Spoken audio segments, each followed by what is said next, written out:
Okay, I'd like to bring this meeting to order. The Village of Villa Park Board of Trustees meeting, June 26, 2023. Clerk Konecki, please call the roll. Trustee Alfano? Here. Trustee Cordova? Here. Trustee Corkery? Here. Trustee Kozar? He's here. Yeah. Trustee Kumar? Trustee Patrick? Here. President Kazone? Here. And we could please stand for the Pledge of Allegiance and then remain standing. I pledge allegiance to the flag of the United States of America and to the republic for which it stands, one nation, under God, indivisible, with liberty and justice for all. If we could remain standing, please. Heavenly Father, thank you for bringing us together this evening. May we have meaningful discussions that will help us to assist our village in these trying times. Help us to make the decisions that will affect the staff, directors, and residents of Villa Park. Guide us through the challenges we face, and may we approach each other with respect and kindness as one group. In your name, amen.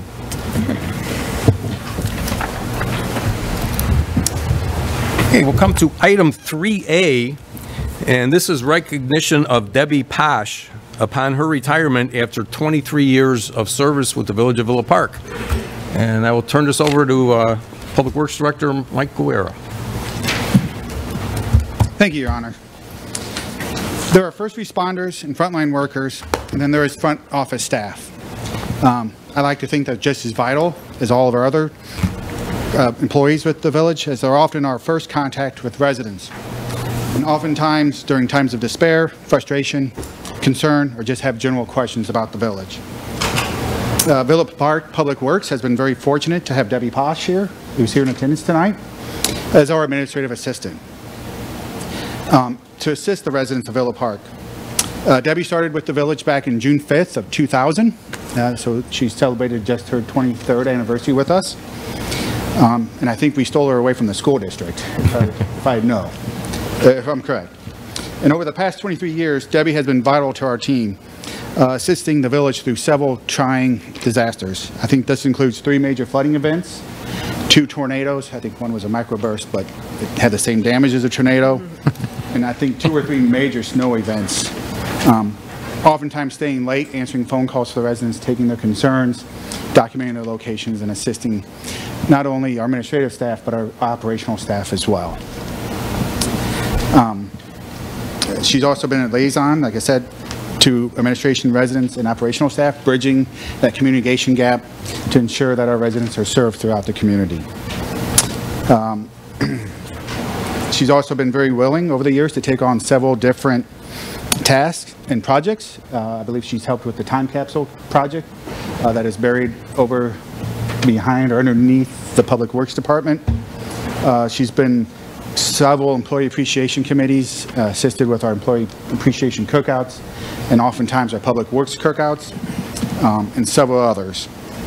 I think, however, though, I think she'll be probably remembered for her legendary color-coded employee time off calendar. I think it's more of a piece of art than maybe a spreadsheet, but I think everyone, if you say something, everyone knows Debbie's time off color-coded calendar. Being responsible for managing time off for 26 plus employees is try to cast in itself, and she's done a wonderful job. I think she's been through 2 building moves, or I call 2.5, as we kind of move community development in. I think 5 managers and now 3 different directors. So I've been very grateful to have Debbie on my staff, as it's made my transition here very easy. I think I'll probably be more grateful in a couple of weeks when I realize all the things that she did that I have no idea that she does, and have to try to figure that out. But I want to say thank you for all the help you provided me when I moved to Villa Park. And I'd also like to thank the village board tonight for recognizing Debbie in her service. 23 years is a very long time. Gets to be that voice and serve our residents. So I would like to wish Debbie best of luck in retirement, and she can hopefully enjoy her time with her grandkids, and I think Tennessee. I know she enjoys going down there. And Debbie, for you tonight we have a plaque, and I can read it for the board and for the public. It says, in recognition of Debbie Posh, upon her retirement after 23 years of service to the Village of Villa Park, presented with great honor and recognition for your commendable and dedicated service to the community. and then it's presented to this day by the village board and its trustees.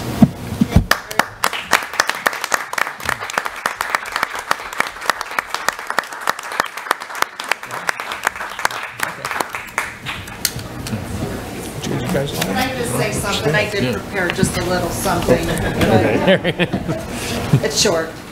I just wanted to thank Villa Park. It was nice of you to recognize me tonight. I really do appreciate it. 23 years have really flown by, and there's never a dull moment in Public Works. Although I will miss all my coworkers and my friends that I've made along the way, I look forward to making new memories, new hobbies, going to do some traveling, and most of all, spending more time with my family. And I want nothing but the best for Villa Park. Thank you very much.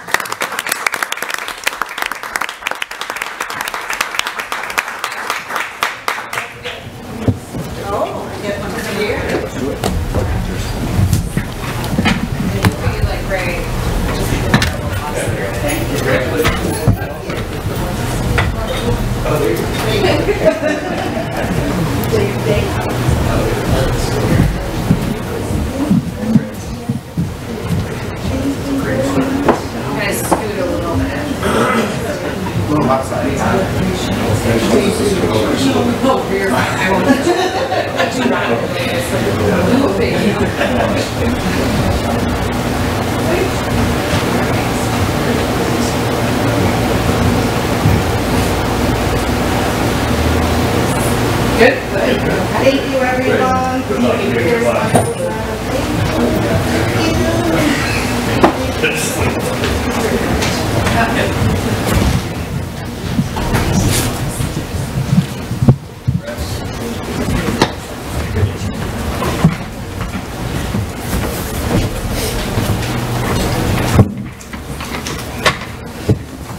Oh, good luck to you, Debbie, and you will be missed. Okay, we'll go on to item number 4, public comments on agenda items. Do we have anyone signed up? I have no one. Your Honor, if you don't mind, Oh, sure. we will be having a recognition celebration for Debbie on Thursday from 1 to 4 at the Public Works Building. We'll have some cake There you go. and some refreshments. Still let the board and other residents know. I know we're trying to reach out to some past employees. Okay, great, thank you. Thanks, Mike. Okay, do we have anyone in the audience that would like to speak on agenda items? Okay, move on to item 5, amendments to the agenda. Do we have any amendments? Trustee Kozar. The first one is, we always mark as old business, but I think the proper term is unfinished business. And since we're going to be doing a COW with regard to Robert's Rules, I think we should be following Robert's Rules. And old business should become unfinished business. There is no old business. It's either unfinished or it's not business of the board. But it's in Robert's Rules, so that would be my thought. And then number 2, last meeting we had some issues as to item 11, who gets to speak and about which topic. So I just want to be clear as we're starting the meeting today, non-agenda items and who gets to speak at non-agenda items. Is a non-agenda item something that's not on the agenda? And does anybody have special privileges that can speak? So that would be actually my question, more than an amendment. If I need to make a decision or make a statement, non-agenda items would be something that's not on the agenda, and everybody should be treated the same. So are you requesting that those items be added onto the agenda for discussion? No, I'm not. I'm bringing it up as a clarification for item 11. And then old business should be labeled unfinished business moving forward. So the request regarding the change of old business will be taken into consideration by the manager. The item with respect to public comments on non-agenda items, my understanding is you're giving a clarification at this point, and you do not wish to, I mean, the component of the agenda right now is amendments to the agenda. So are you seeking to amend this agenda regarding that topic? I would just like to take that topic literally and have it mean comments on non-agenda items. Okay, so your comment is noted then? Thank you. On the record. Manager Harling? Close enough. If the board wants to, unfinished business is commonly used. If the board would like to make a motion and officially change it, that would be in order at this point. But old business is a more antiquated term. Unfinished business is a more used more often these days. I don't think that needs a consensus, so I think that's up to the manager. He's the one that sets the agenda anyway. Is that your opinion? Yeah, that's correct, and that item is not on the agenda for a vote anyway, so. yeah. Okay. Anyone else? Amendments to the agenda? Okay, seeing none, let's go to item 6, the consent agenda. Item 6A is the minutes of the Committee of the Whole meeting and minutes of the Board of Trustees meeting from June 12th, 2023.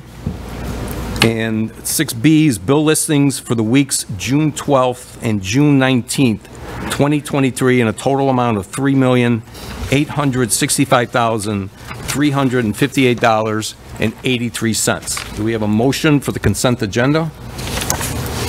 I'll make that Trustee motion. Corkery, do we have a second? Trustee Kumar? Okay, any questions or comments? Okay, seeing none, Clerk Kornacki, please. Okay, Trustee Patrick? Yes. Trustee Alfano? Yes. Trustee Cordova? Yes. Trustee Corkery? Yes. Trustee Kozar? Yes. Trustee Kumar? Yes. President Kazal? Yes. Okay, we'll move on to item number 7 is appointments to boards or commissions. Item 7A is the Economic Development Commission, the appointment of Patrice Gallagher. And 7B is the Parks and Rec Advisory Commission, is appointment of Christine Murphy. And we have a motion for the appointments. Trustee Kumar? I'll make that motion. Okay, we have a second. Trustee Cordova? Okay, any questions or comments? Trustee Kozar? So I object to Christine Murphy being appointed to Parks and Recreation. She's been a trustee. She's been a derisive figure on the board. She has had issues with recording other trustees as they walk around the village. You had issued a memo because of her comments in the background, turning off the microphone when you're making comments during meetings. I think that we have enough commentary with Parks and Rec. I don't think that, I do not support her being put on Parks and Rec as a commission member. Anyone else? I have a question. Yes. How many applicants did you have for economic development, and how many applicants did we have for Parks and Rec? We had the one, Patrice Gallagher, that had already put hers in. We had a second one that came through last week. However, we typically go in line, so she had, that's why she's on tonight. And as far as Parks and Rec, that's the only one we have right now. Okay. I'd just like to say, I don't know, I don't like to disparage anyone up here from the dais. I think Christine Murphy looks out for the village. I think everything she does, you may not agree with her, but I think whatever she does is done for the village, so that's my opinion on that. Okay, Clerk Kornacki, Trustee Corkery. I have a question about the duties of the Parks and Rec Advisory Committee, because the last time they came and talked to us, they said that they weren't really doing advisement on things before the board, that they weren't doing a lot of input on things, but in this agenda, it says that they had input on all these, let me see if I can find it. The resolutions regarding the new Park District building? Yeah, you know what, we're going to pull up the, what exactly the Parks and Rec Commission on our website does.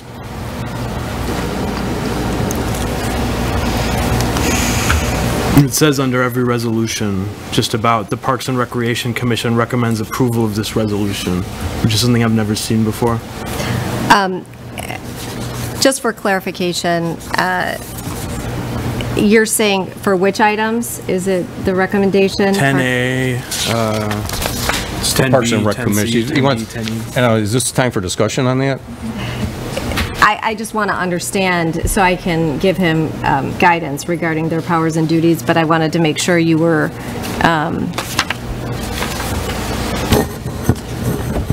okay, so you said 10A, item 10A?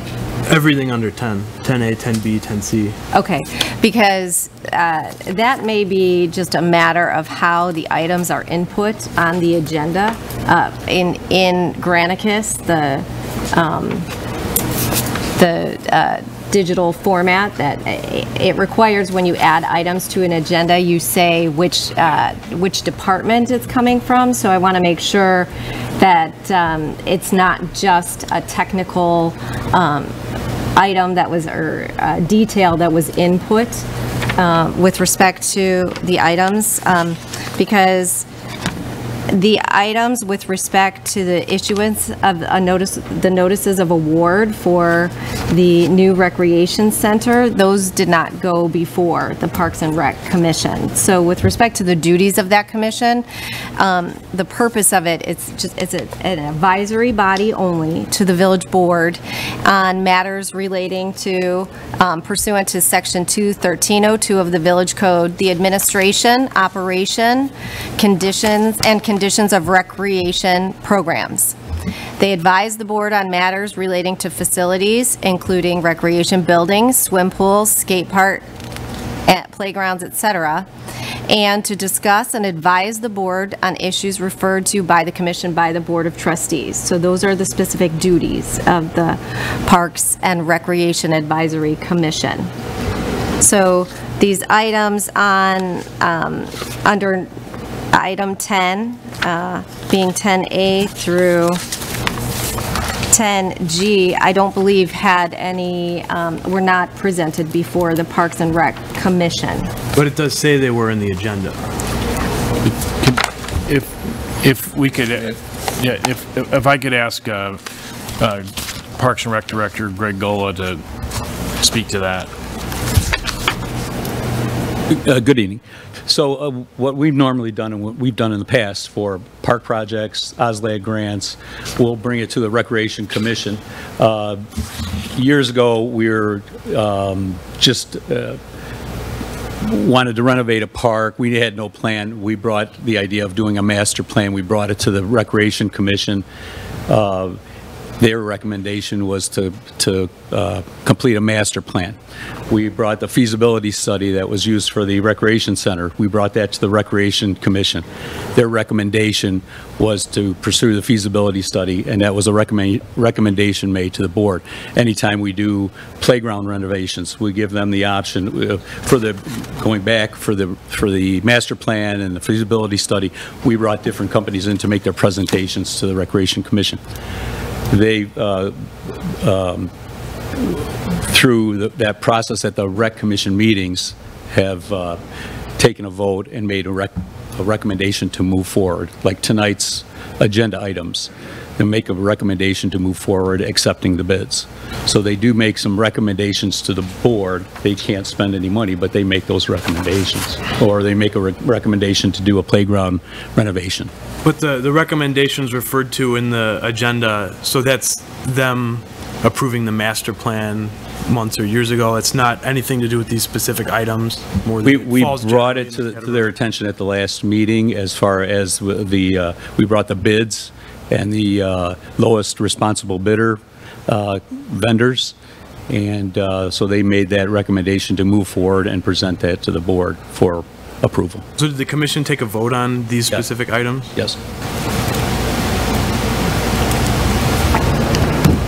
Has that happened? That happens in the past? It's happened with playground renovations. It's happened with the last 2 or 3 OSLAD grants that we wanted to pursue. Can't recall offhand all the different recommendations, but it's... Does the commission ever vote not to recommend something to the board? Not in my tenure, not that I know of.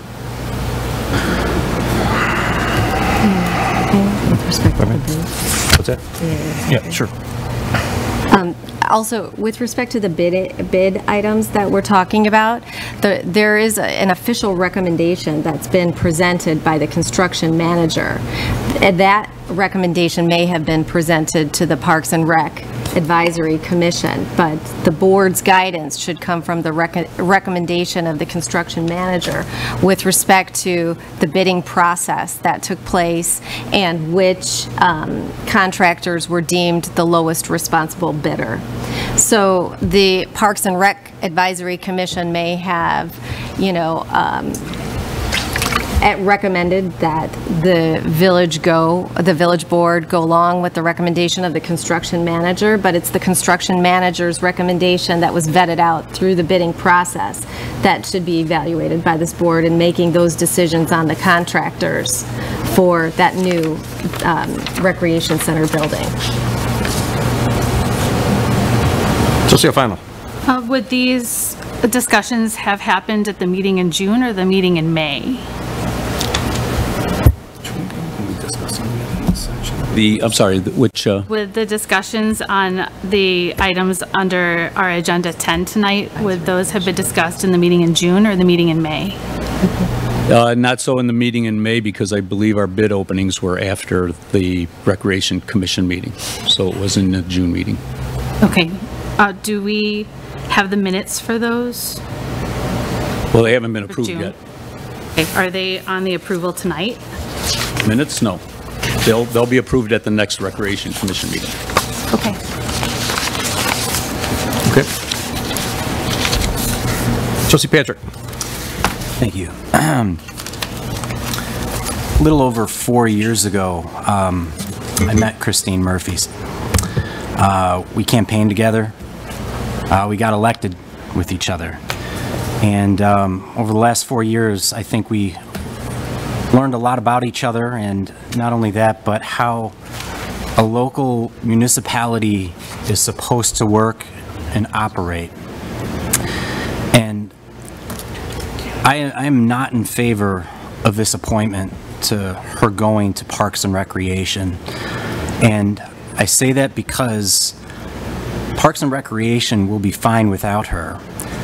I think over the years she's gathered enough knowledge and expertise that we should be better utilizing her knowledge and expertise in another commission that needs it more than Parks and Recreation. I think she would be a great fit on economic development, and being able to utilize what she has learned as a trustee, as a board member, to better serve the village. I think we would be doing a disservice to the village and Christine for having her on Parks and Rec when we know that she could be more beneficial in an area that we are significantly lagging in our village, and that's economic development. So my request is that the village manager hear what I'm saying and try to understand what I'm saying as well, and take that into consideration, because being up here for 4 years isn't always easy. You learn a lot up here. And I think we need to take advantage of our resources and put them to work where they are best going to be utilized. Thank you. Okay. Trustee Cordova. Yeah, no, I've been on Parks and Rec for the last 8 years.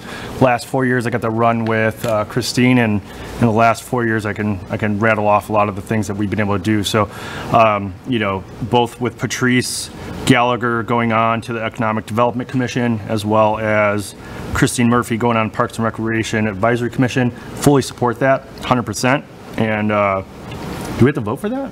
Yes. Right. Yeah. All right. Cool. So, can I make a motion? Actually, what I'd like, seeing as there's some discussion here, I'd like to have someone make a motion to split this into 2 separate votes, one for the economic development and one for Parks and Rec. And then that way we know how we're going to vote. Trustee Kumar. I'd like to say that there's nothing precluding Christine from working both in Parks and Rec and economic development. I do absolutely believe she has the skills to work both. There is nothing precluding that. So, I mean, the more the merrier. We need the volunteers. And we need perspective of different types, even if we don't always agree with that perspective. Okay. Thank you. Okay, so if someone wants, Trustee Alfano.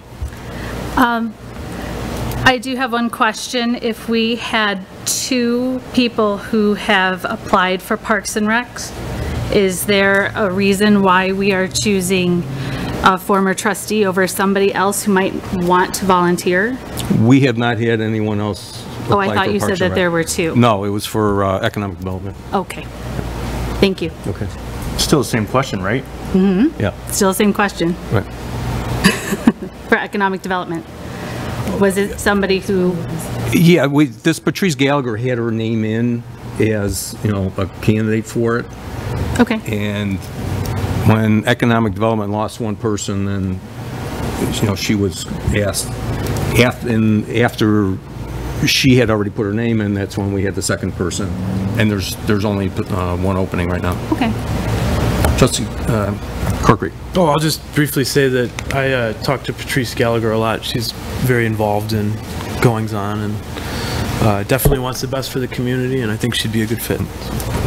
Okay. Okay, do we have, anyone want to make a motion to split this vote into 2? Trustee Kozar. I'll make a motion to split the vote into 2. Okay. We have a second? I'll second. Corkery? Okay, any questions or comments on doing that? Okay, Clerk Ronicky, please. Okay, Trustee Cordova? Sorry, this is for... This is to split this into 2 Oh, separate yes, votes. yes, yes. Okay, thank you. Trustee Kumar? Yes. Trustee Patrick? Yes. Trustee Alfano? Yes. Trustee Kozar? Yes. Trustee Corkery? Yes. President Kazone? Yes. Okay, so the first one will be the appointment of Patrice Gallagher to the Economic Development Commission. Questions or comments? Clerk Ronicky. Okay, Trustee Patrick? Yes. Trustee Corkery? Yes. Trustee Kozar? Yes. Trustee Cordova? Yes. Trustee Alfano? Yes. Trustee Kumar? Yes. President Kazone? Yes. And then for 7B, the appointment of Christine Murphy to Parks and Recreation Advisory Commission. Clerk Ronicky, please. Trustee Alfano? No. Trustee Corkery? Yes. Trustee Cordova? Yes. Trustee Patrick? No. Trustee Kumar? Yes. Trustee Kozar? No. Trustee, who did I miss here? 1, 2, 3, 4. President Kazone? Yes. Okay. Okay, that's so pass. we have those 2 appointees tonight. Okay, move on to item 8A, second reading on ordinances to be codified is an ordinance of the Village of Villa Park, DuPage County, Illinois, removing and replacing Chapter 7 entitled Buildings and Building Regulations, amending Chapter 9 entitled Fire Prevention and Protection, and removing Chapter 22 entitled Swimming Pools of the Municipal Code. Manager Harline.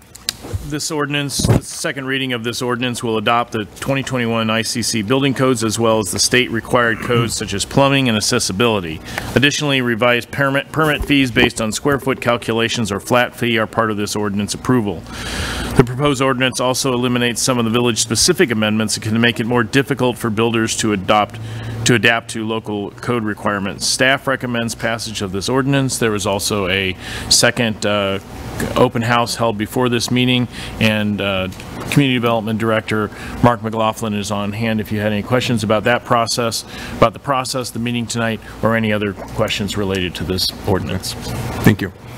And I was at that open house, and we had a fairly good turnout. I think a lot of good questions were asked, and Director McLaughlin had some good answers.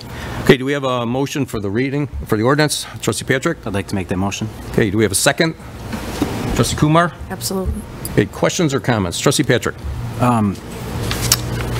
When this first came across, I had to look at this a little closer because I think I didn't understand exactly what was going on here. A lot of residents reached out to me saying that why are we going to spend more on permits? And I really didn't have the answers for them. However, the last meeting, Director McLaughlin put it in words better than I could, and kind of explain things in layman's terms that I could understand and that others could understand.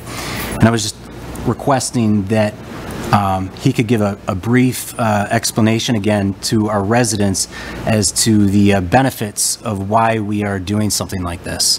Okay. Director, thank you. Thank you. Out here. Good evening, everyone. So the whole reason that we started this is that currently Villa Park is on the ICC 2015 building code. So what that means is that we're 2 code cycles out of date, and we need to adopt the more modern ICC code for a variety of reasons. One, life safety. Every new code adoption has better building codes to build a better building, better energy efficiency, better construction methods, and then the additionally item that I pointed out is that our ISO rating, which ties directly to how much a resident pays for their homeowner's insurance, is tied to how current our building code is. If we stay on the 2015, we're going to be a 10 on ISO, and you're going to literally pay the most expensive you could possibly pay. So we're going to try and reduce that through building code adoption and some other things that we're going to do to get that down to a 6 or 5. The entire process since I've been, on staff here has been to try and streamline the entire building permit process.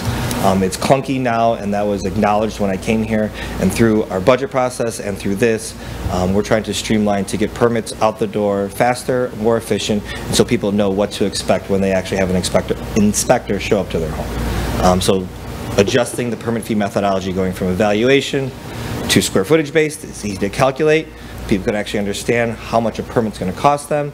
Plus, we've reduced 9 pages worth of code down to 1 table, 1 flat fee chart that you can actually understand and be like, I'm doing a garage, $300. It's all for streamline and efficiency. Thank you. You're welcome. Okay. Yeah, thanks.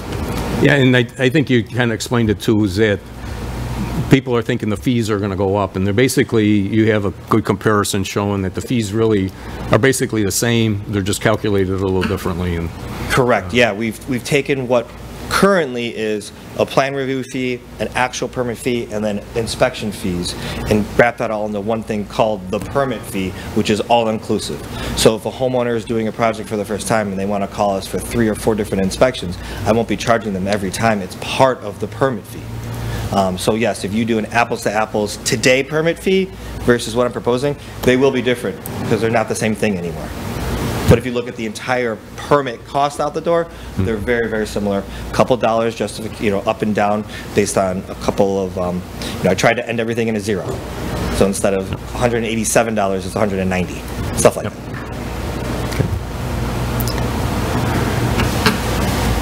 Just Kumar.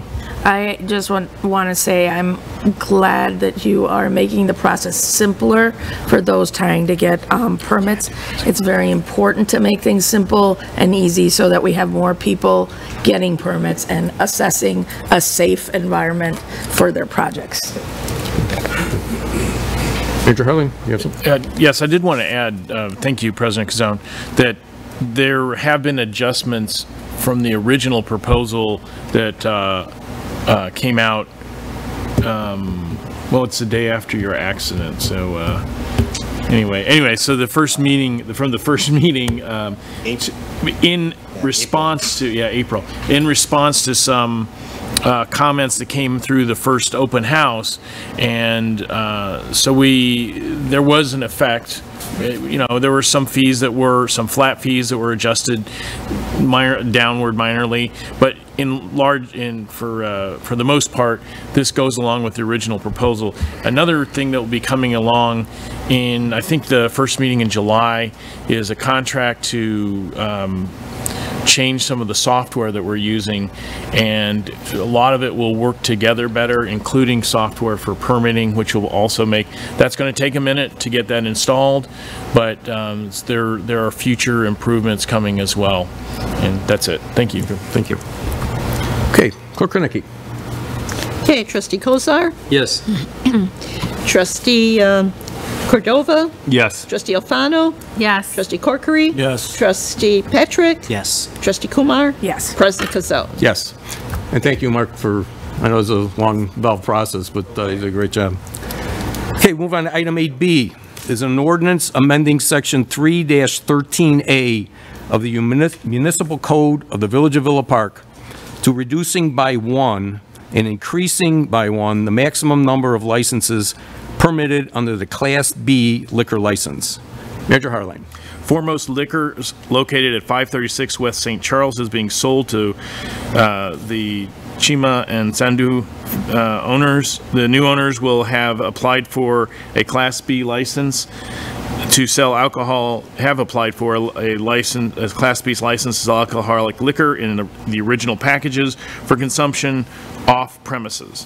Foremost Liquor currently operates under a Class B liquor license, and the license will be surrendered upon sale of the business. Both owners have successfully completed background checks. With the issuance of this license and surrendering of Foremost Liquor's current license, the total number of Class B licenses remains at 8. Liquor Commission recommends approval of the issuance of this license. Thank you. Okay, do we have a motion for the ordinance? I'll make that Trustee motion. Trustee Corkery, the second. Trustee Cordova, any questions or comments? Yes. I do have a question from some residents, since this has been on the agenda for a while. Some residents were asking about, specifically the Liquor Commission recommends, they were asking when the Liquor Commission meets and if that is an open meeting? Yes, the Liquor Commission meets really when it's needed. We typically maybe meet once a year, but it is an open meeting whenever the Liquor Commission does meet. Okay, they also wanted to know when that last meeting occurred. I'm asking because the email that I got said November of 2022 was what they saw on. Probably. That's Okay. probably when we last met, yeah. And actually, I mean, this should, I don't know, they actually should say Liquor Commissioner. Oh, should, yeah. Okay. So the Liquor Commission did not meet to Yeah. approve this Yes, license? correct. To correct your... Since 2022, okay. Yeah, and like, as the manager said, we're basically losing one and gaining one, so the net is 0 in this. Trustee Kumar. I think her question is actually getting the fact that how do these licenses, other than us, get approved, or what the Liquor Commission's process is with putting it. Is it just simply putting it on the agenda? Yeah, as the Liquor Commissioner, it usually comes to me. If there's an issue, that's when we would bring the commission together. So on normal, liquor licenses, it'll come to me, and then, I'll typically say if it's a new license, I'll poll the board and try to get a consensus on whether or not to allow it. In the past, several presidents ago, it was just strictly the commissioner would make that decision, yes or no. And then I think President Bolfeis, said really it should be a board decision. So that's when we started bringing it to the board for approval. I think that's helpful. Thank you for that explanation. Oh, you're welcome. Just to make, as the text of the text of the menu of the agenda makes clear, there's also a background check and some other processes. This is, the idea is if they can meet the requirements that we were trying to allow for the business to go forward, so that's it. Thank you. Go ahead. President. And just for further clarification too, and to add on to President Couzon's comments, as the Liquor Commissioner, he has the authority to approve the liquor license. This board's authority is with respect to whether there's an open license to be issued by the Liquor Commissioner, and that's why the numbers under the classifications are increased or decreased via these ordinances that come before you. Thank you. That's a good point. And also, I think the ordinance was rewritten several years ago that when someone, say moves or decides not to purchase or not to renew their license, it is automatically reduced by that number, so that there is never an actual open license where someone can come in and say, there's an open license, I would like that. Got it. This way, each license has to be approved. We have to change the ordinance. Okay. Okay, any other questions? Okay, Clerk Kornecki, please. Trustee Kumar? Yes. Trustee Patrick? Yes. Trustee Corkery? Yes. Trustee Cordova? Yes. Trustee Alfano? Yes. Trustee Kozar? Recuse. Thank you. President Kazone. Yes. Okay, we'll go on to item 8C is an ordinance amending section 3-13A of the Municipal Code of the Village of Villa Park to reduce by one and increase by one the maximum number of licenses permitted under the Class I liquor license. Manager Harline. The current owner at 53 East St. Charles Road, doing business as El Barrio, has applied for a Class I liquor license, Class I liquor license, to sell alcoholic liquor to patrons seated at tables or at the bar for consumption on the premises. The previous owners of the establishment at this location, Monte Casino, have surrendered their license upon the sale of the property. The owners have successfully completed the background checks. With the surrendering of the Monte Casino liquor Class I liquor license and the issuance of a Class I license to El Barrio, the total number of Class I liquor licenses remains at 10. The Liquor Commission or Commissioner recommends approval of the issuance of this license. Thank you. Okay, do we have a motion? Trustee Cordova? Yeah, motion, yeah. Okay, do we have a second? Trustee Alfano? Okay, questions or comments? Okay, Clerk Arnecki, please. Okay, Trustee Kumar. Yes. Trustee Patrick. Yes. Trustee Alfano. Yes. Trustee Cordova. Yes. Trustee Corkery. Yes. Trustee Kozar. Recuse. Thank you. President Kazone. Yes. Okay, move on to item 9A is an ordinance of the Village of Villa Park, DuPage County, Illinois, approving a third amendment to the letter of intent for 100 to 110 South Villa Avenue between Catalyst Partners and the Village of Villa Park. The ordinance is, the amendment is in our packet, and staff recommends approval of the third amendment to the letter of intent as drafted. We have a motion for the ordinance. Trustee Kozar? I'll make that motion. We have a second. Trustee Alfano? Okay, questions or comments? Trustee Patrick?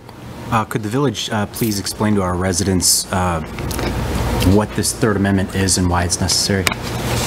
Manager Harley? I'd be happy to. We also have David Lyon here from Catalyst Partners, if you'd like him to have a chance to give a more detailed explanation. But the village approved an initial letter of intent for the purchase and development of 100 to 110 South Villa Avenue on December 6, 2021, with Catalyst Partners and Marquette Companies. They are still the entities that are involved in this proposal, and that was on. That ordinance was 4254. The developers have proposed a mixed-use project that would include 220 market-rate apartments, about 314 bedrooms, 8,000 square feet of commercial area, and 2 levels of parking that would include 100 public parking spaces and 350 for their residents. Since the initial approval, the developers have conducted due diligence, prepared architectural and engineering and preliminary designs, and engaged the community for its input. Planning and Zoning Commission approved the approval of this project on May 12th, and then there was the last extension. The first amendment was the letter of intent was on July 25th, 2022 per ordinance 4291, and that extended it to January 15th. And additionally, the village approved second amendment to the letter of intent on January 9, 2023 per ordinance 4327. That expires on July 15th, 2023. That's why we're here tonight. The necessity of making sure that we don't have a lapse, but again, David Lyon and his partners are still 100% committed and have expended some money on this project, which, if you'd like, he could give you some more details upon. And if I could just offer some comments to supplement what Village Manager Harline said. There's at least 3 discrete projects that have already started that are conditions precedent to the bigger project of the vertical construction. And the staff can attest to this because we've been working with them week to week on all 3. They include working with ComEd to relocate overhead power lines. There's 2 runs of power lines that run east and west, one on the northern border and one on the southern. So starting some months ago, with Mark's leadership, we convened a meeting with our team, our consultants, and the village engineers. Subsequently, we were able to, and I'm surprised at this, seamlessly engaging ComEd in an exercise to engineer the relocation. That's gone very well. They've recently presented us with plans showing those locations, offering us comments to make sure that those are the right locations with respect to not only our project, but the Tri-Trail project that we're trying to dovetail with, and also the start of the recreation center. The second exercise that we're working shoulder to shoulder with is further environmental remediation. So recently it was discovered by us that there are at least 2 underground storage tanks on the site, and the soils, as a function of that, are contaminated. So we've recently engaged V3 Engineering, who does our environmental work, not just civil engineering, to do a full remediation analysis and prepare a budget. That should be completed sometime in August, certainly by the end of August, and we'll be able to report back to the village on that. And then the third is the whole creation of the TID.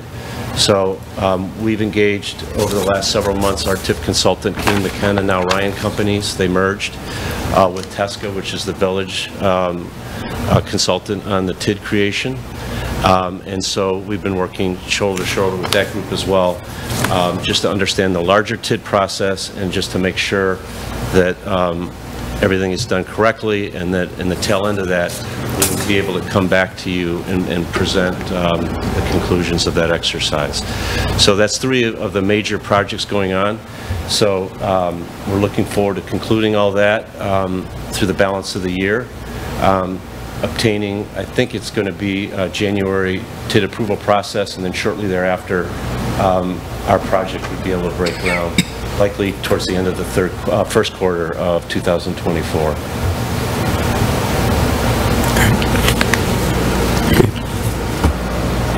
Other questions or comments?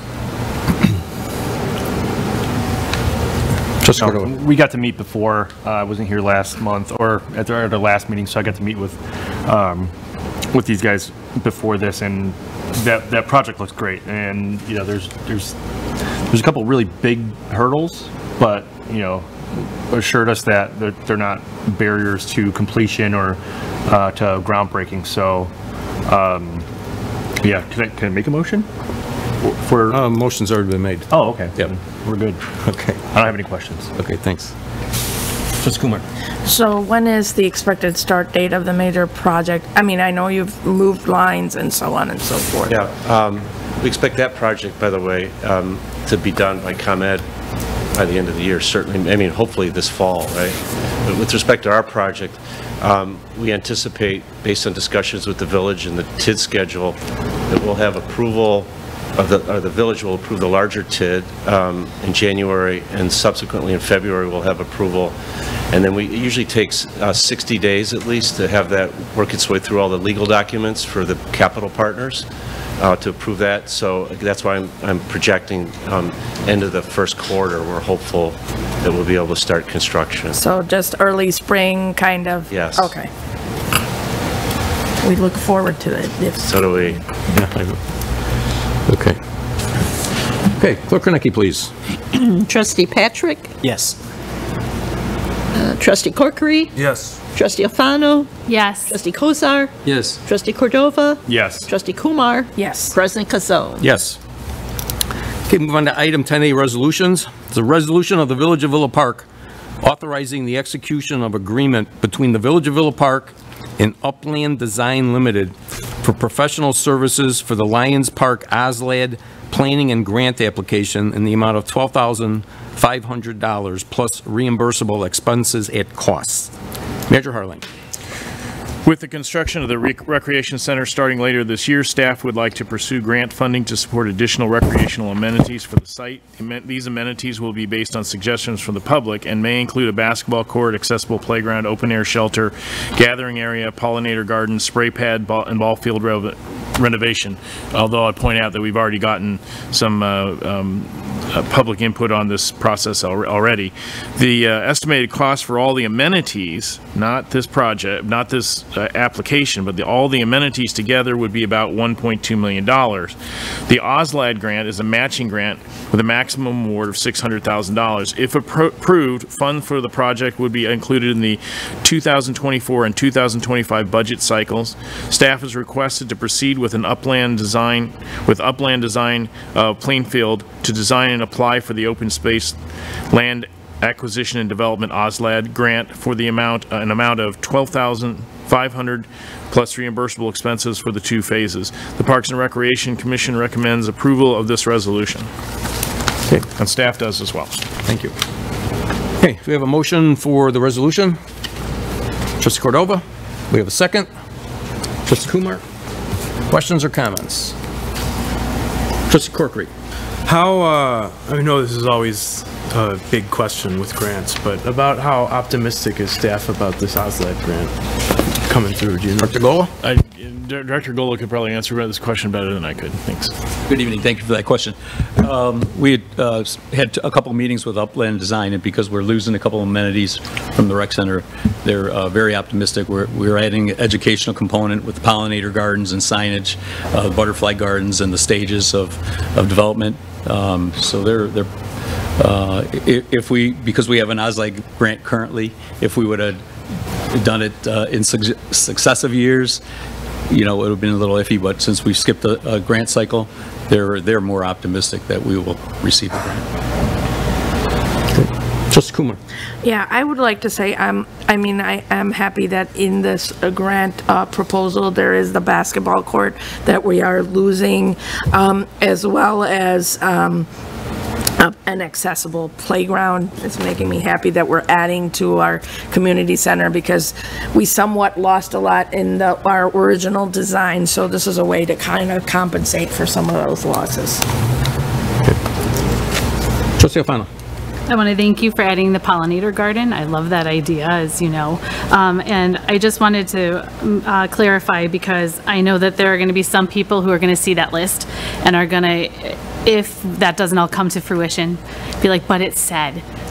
So is that the reason why we're using the word may? It may? Correct. Okay. It's all based on the Upland Design, their estimates. We didn't want to limit it, and we wanted to include items that have a potential to be in there, and they're going to try their best to get the best prices and work within our budget, but great. That's the possibilities. So. Thank you. Okay. Trustee Patrick? If we are unsuccessful in getting the grant, are we able to utilize the plans that we get for future possible grants in the future? Yes, we can always apply in the next grant cycle with the same plans. We probably still have to do a community input meeting because that's what the DNR likes to see, more community input, similar to what we did for Lovekin Park. So we could probably use the same plan and just have some more community input and see if there's any changes. But so essentially we would reduce the cost of the $12,500 for a future plan? Yeah, we'd have to discuss that with Upland, but if we use the same plan, we would have to incur the cost of them submitting the grant application. Trustee Kumar. And I'm super hopeful that this grant comes, and I'm sure most of us are, through, but in the eventuality that it does not, and we have to cut or we decide on what to do, there will be community input meetings to decide how to address the park, I assume. Yeah, I think the two biggest items that are really needed, and we'll discuss that with the community as well, based on that community input, we have to have that input meeting in July before the grant is due by the end of August, and then we probably know the first of the year, next year. So if we had to do it without the grant, we could come back to the community, and the two main amenities are probably we definitely need a playground out there and the basketball court, since we're losing.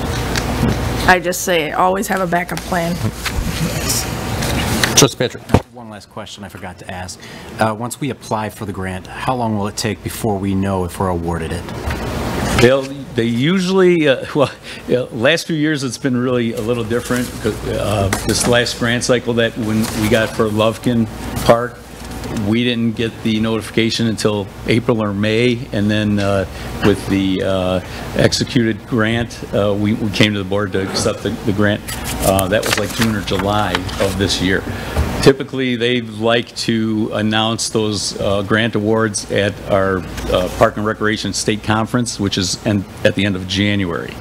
So that's been typical, but with COVID in the last few years, and the DNR being short-staffed last few years, it's been a little longer. But thank you. Okay, Clerk Konecki, please. Okay, Trustee Alfano? Yes. Trustee Patrick? Yes. Trustee Corkery? Yes. Trustee Kozar? Yes. Trustee Kumar? Yes. Trustee Cordova? Yes. President Kazone? Yes.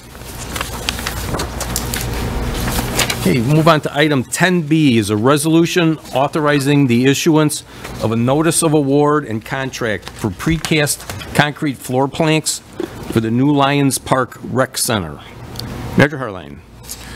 So the next 5 items have essentially the same intro, so I'll just do the unique parts on the following items. These are all part of the long lead time items for the recreation center that the Board of Trustees gave the staff the opportunity to move forward on, and the Williams Architects, so to avoid redundancy. In May of 2023, WB Olson proceeded to write up the bid specifications for 4 designated early bid packages, including steel, precast concrete, HVAC, and major electrical equipment. Village staff submitted a notice to bid to the Daily Herald on May 15, 2023. Sealed bids were due no later than 2 p.m. on June 7, 2023 for public opening at the Iowa Community Center. WB Olson, village staff, and the Parks and Recreation Committee reviewed the submitted bid and amounts and is recommending the village proceed with the approval of the lowest responsible bids from Mid-State Concrete Industries for furnishing, delivery, and installation of precast concrete floor planks in the amount of $261,510. Thank you. Okay, do we have a motion for the resolution? Trustee Patrick? Mr. President, I'd like to make that motion. Okay, do we have a second? Trustee Alfano? Okay, any questions or comments? Okay, seeing none, Clerk Konecki, please. Trustee Corkery? Yes. Trustee Kozar? Yes. Trustee Kumar? Yes. Trustee Cordova? Yes. Trustee Alfano? Yes. Trustee Patrick? Yes. President Kazone? Yes. Okay, item 10C is a resolution authorizing the issuance of a notice of award and contract for precast concrete wall panels for the new Lions Park Rec Center. And as Manager Harline said, it's basically the same as 10B. However, this is, well, I'll let you read it. So again, the bid packets in May of 23 proceeded to write up bid packets, etc. This is the other half of the precast concrete, and they split the bids between floors and wall panels. So the recommendation is to proceed with the approval of the lowest responsible bid for Lombard Architectural Precast Products for the furnishing, delivery, and installation of precast concrete wall panels in the amount of $782,000. Thank you. Trustee Patrick? Mr. President, I'd like to make that motion. Okay, do we have a second? Trustee Kumar? Okay, questions or comments? Trustee Kozar? In all of these, 10B, C, D, and so on, it says that Parks and Rec Commission reviewed the submitted bid amounts and is recommending to the village. However, there's no discussion, there's no video of it, even though we voted on that to have those be recorded. We have no minutes of that. So, can I have an answer why that after the board voted to have that commission recorded, we don't have a recording of that? Well, the last time the decision made by the Board of Trustees was on June 13th. The meeting of the Parks and Recreation Advisory Commission was on June 14th. There was not sufficient time to consult with Sunrise and get that meeting set up at the Iowa Community Center. It could not have been done in these chambers because it was announced as a meeting at the Iowa Community Center. The next one will be broadcast will be broadcast from the Iowa Community Center, because they have not chosen to move the site of their meetings, and to comply with Open Meetings Act, they cannot change it except at a meeting. So there was not sufficient time the meeting we left here after midnight. There was not sufficient time to set that up for the meeting the next night. And the minutes will be approved at tomorrow's meeting, correct? Next month. Oh, next month. Next month. Next month, yeah, sorry. Yep. Okay, any other questions? Clerk Reinecke, please. Okay, Trustee Cordova? Yes. Trustee Corkery? Yes. Trustee Patrick? Yes. Trustee Kumar? Yes. Trustee Alfano? Yes. Trustee Kozar? Yes. President Casone? Yes. Okay, move on to item 10D, is a resolution authorizing the issuance of a notice of award and contract for structural steel for the new Lions Park Rec Center. Manager Harline. Again, in May of 2023, the proceeded, WB Olson wrote up the SPID specs awarded on June, they were due in June 7th, 2023, and the village proceeded with the approval. The staff and Rec Commission reviewed the bid amounts and was recommending the village proceed with the approval of the lowest responsible bid from Garbe Ironworks Incorporated for the furnishing, delivery, and installation of structural steel in the amount of $1,230,000, with an alternate bid amount of $215,000 for the running track if constructed. Okay, thank you. We have a motion for the resolution. Trustee Patrick? Mr. President, I'd like to Second, make Trustee that motion. Cordova. Any questions or comments? Clerk Reinecke, please. Okay, Trustee Kumar? Yes. Trustee Patrick? Yes. Trustee Kozar? Yes. Trustee Corkery? Yes. Trustee Cordova? Yes. Trustee Alfano? Yes. President Casone? Yes. Item 10E is a resolution authorizing the issuance of a notice of award and contract for HVAC rooftop mechanical equipment for the new Lions Park Rec Center. Manager Harline. May of 23, WB Olson proceeded to write up bid specifications. In this case, the bids were opened, they were due no later than 2 p.m. June 7th, 2023. At this point, the recommendation from staff and the construction manager and the recreation committee is that we proceed with the approval of the lowest responsible bid from Windy City representatives for furnishing and delivery, excluding installation of HVAC rooftop equipment in the amount of $470,000. Thank you. Okay, so we have a motion. Trustee Patrick? Mr. President, I'd like to Second, make that Trustee motion. Cordova. Yep. Any questions or comments? Okay, seeing none, Clerk Reinecke, please. Okay, Trustee Corkery? Yes. Trustee Patrick? Yes. Trustee Alfano? Yes. Trustee Kumar? Yes. Trustee Cordova? Yes. Trustee Kozar? Yes. President Casone? Yes. Item 10F, resolution authorizing the issuance of a notice of award and contract for electrical gear related items for the new Lions Park Rec Center. Manager Harline. And this is the fifth and final bid item from the packet produced by WB Olson in May. The village staff, the Parks and Recreation Committee, and most importantly, our construction manager, reviewed the bids and amounts and is recommending that the village proceed with the approval of the lowest responsible bid from Hamilton Electric Company, Inc. for the furnishing and delivery, installation, excluded of electric gear related items in the amount of $56,000. Thank you. We have a motion for 10F. Trustee Patrick? Mr. President, I'd like to make that motion. Second, Trustee Cordova. Questions or comments? Okay, Clerk Reinecke, please. Trustee Alfano? Yes. Trustee Kozar? Yes. Trustee Kumar? Yes. Trustee Patrick? Yes. Trustee Corkery? Yes. Trustee Cordova? Yes. President Casone? Yes. You're now officially building a recreation center. There you go. Okay. When are we starting, Greg? We got to get the other building down first. Yeah, That'll so- happen this week, so. Yeah. Okay, item 10G is a resolution of the Village of Villa Park authorizing the execution of an agreement between the Village of Villa Park and C. Acitelli Heating and Piping Contractors, Inc. of Villa Park, Illinois, for heating and cooling work in an amount not to exceed $42,446. Manager Harline. The air conditioning unit that services the Village Hall boardroom is in need of replacement. The coil blew a leak and will not hold refrigerant. The unit that serves the committee of the whole room is approximately 15 years old, and it is likely that the COW unit will need replacement in the near future. To replace both units now would cost $42,466. If we need to replace the other unit, the cost of crane and mobilization will add an additional $4,000 to a second installation.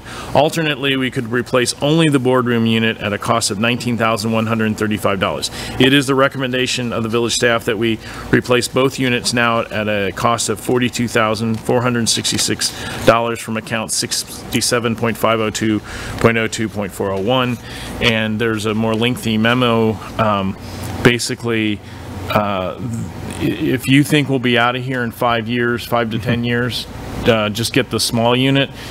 For this side, if you think it's going to be longer than that, then I would go with the full project. And I think it's very unlikely, unless Mark has some rabbits up his sleeve, that we will be here for at least 10 more years. Okay, thank you. One other thing that's in the memo, this would also include the ability to heat from a unit, a unit on the roof, which would completely change the way we would use the radiant heat and should make the first floor easier to manage, just the first floor, and make the entire building more efficient and also much more comfortable. Okay, thank you. Thanks. Sorry to interrupt. Okay, do we have a motion on the resolution? Trustee Kumar? I will make that motion. Okay, do we have a second? Trustee Alfano? Okay, questions or comments? Trustee Kumar? This would obviously, I think a new unit would improve our energy efficiency standards, given the age of the old unit. Am I correct? Would you look? Trustee Cordova. Just a question. Have we done a feasibility study on this building? I mean, obviously you're saying more than 10, 15, 20 years, but what's the true lifespan of this building from right now? Well, that's what last meeting, week. that's what we approved the, I'm sorry. Yeah. Yeah, All right, I just watched they're going the to do second inspections half, on all of the 12 village buildings. Yeah. No, that's an excellent question, Trustee Cordova, and that's what we at the last meeting we approved a Kluber Incorporated to do an assessment of this in all of our buildings, so we can get a CIP plan for all of our building improvements. That way we're not just guessing, and that way we're also not hopefully reducing the number of emergency repairs that we're doing, such as this one. So do we have to wait for that before we do this? No, right? No. Okay. I hope not, because it's going to be a real hot summer. I'm not saying the building's like crumbling or anything, but just asking. All right, cool. Ideally, we'd have it done, but it's not going to, that's going to be months. Okay. Yeah. So it'll be a very hot summer if we don't do this. Yes. Any other questions? Okay, Clerk Kornecki, please. Okay, Trustee Kozar? Yes. Trustee Patrick? Yes. Trustee Corkery? Yes. Trustee Kumar? Yes. Trustee Cordova? Yes. Trustee Alfano? Yes. President Casone? Yes.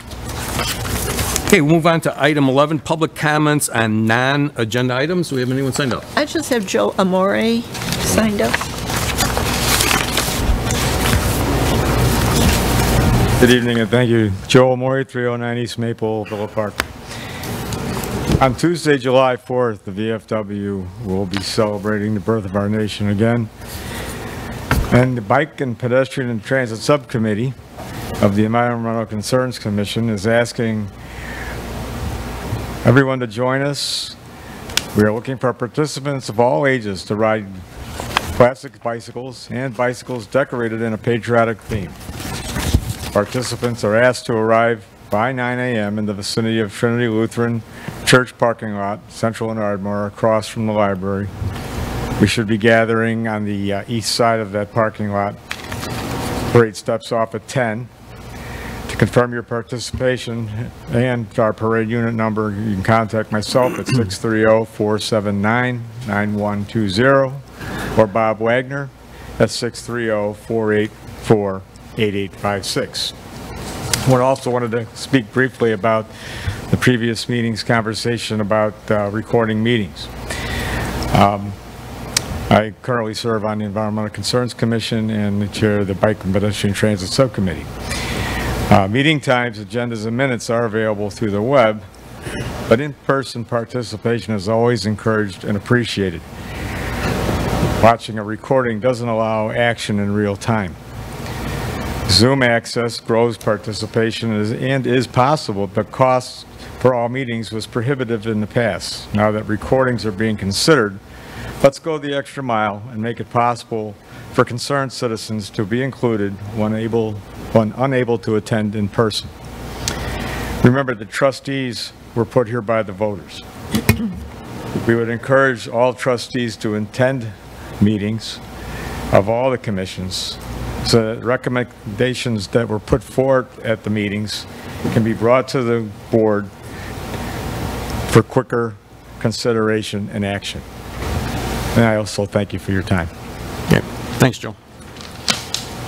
Okay, anyone else? Public comments on non-agenda items. Okay, I do have one letter that two of our residents requested to be read into the record. We wanted to share some concerns with the atmosphere of the last Villa Park Village Board meeting. We are active, longtime residents of Villa Park. We don't write letters. In fact, this might be the third letter in over 50 years and only our second with concerns. So please understand that we have been supported, have seen changes, and have wondered about some situations. To begin with, we want to express our gratitude to the village attorney, Melissa Wolf, for efficiently and calmly managing legal questions. We want to thank Manager Harline and President Cazone for being respectful in leading and advising the board. To absent Trustee Corkery and Trustee Cordova, if you have questions, we hope you will contact us and watch the recording. The meeting on the 12th of June really made us wonder, what has happened to the trust and respect? Why are members of the board not accepting the information of the village staff and trusting that they have done their jobs before presenting items for the board's approval? Why are board members trying to micromanage staff decisions, even to the point of the number of staff attending a Parks and Recreation meeting, which brings no cost to the village? What does transparency really mean to the board? The commissions are required to submit minutes and submit them for the board's review. If those aren't being done, the board can ask for them. None of the decisions made by the commissions are binding. They are decisions voted on and approved so the trustees can make the final decision. Trustees and residents can attend any meeting. There are residents unable to attend, and they can easily attain those minutes or contact a commissioner if they are curious or concerned. As we have noted, very few residents view existing meetings online. The board knows this. Why doesn't the board trust the commissions? That is our concern. The last concern is about calling out staff publicly. This is especially concerning when a board member publicly did that as criticism of a staff member's message to a commission. Best practices include handling these items privately.